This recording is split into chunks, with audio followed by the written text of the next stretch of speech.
What's the name of the newest Pakistan Super League franchise? What's Sachin been up to?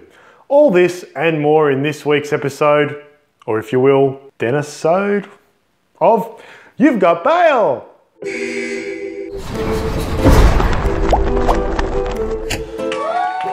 Sachin Tendulkar can't stay out of the news. He's announced that he's releasing a Sachin smartphone. This phone is so smart that it can rearrange test schedules to allow you to play your 100th test in Mumbai.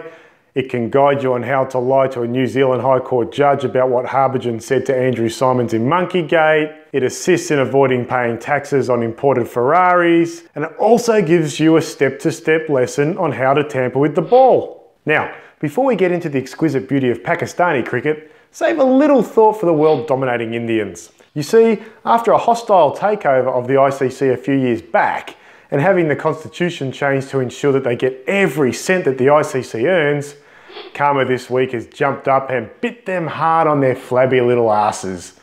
Yep, the ICC member nations decided to vote for communism and share the ICC revenues kinda fairly, which pissed the Indians off to no end.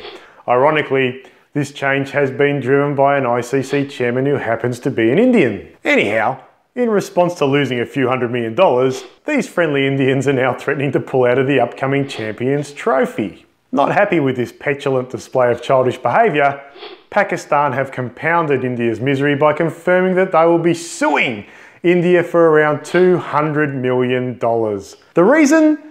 India have failed to play Pakistan in a test series that they contracted to do a few years ago. But we all know the real reason behind India's proposed Champions League boycott and failure to play Pakistan, don't we? They're scared of losing to Pakistan.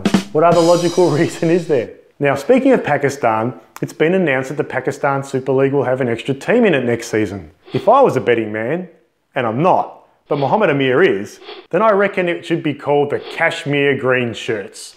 On the topic of T20 tournaments, here's 5 seconds silence to reflect on the exit of Virat Kohli and his Royal Challengers Bangalore from this year's IPL.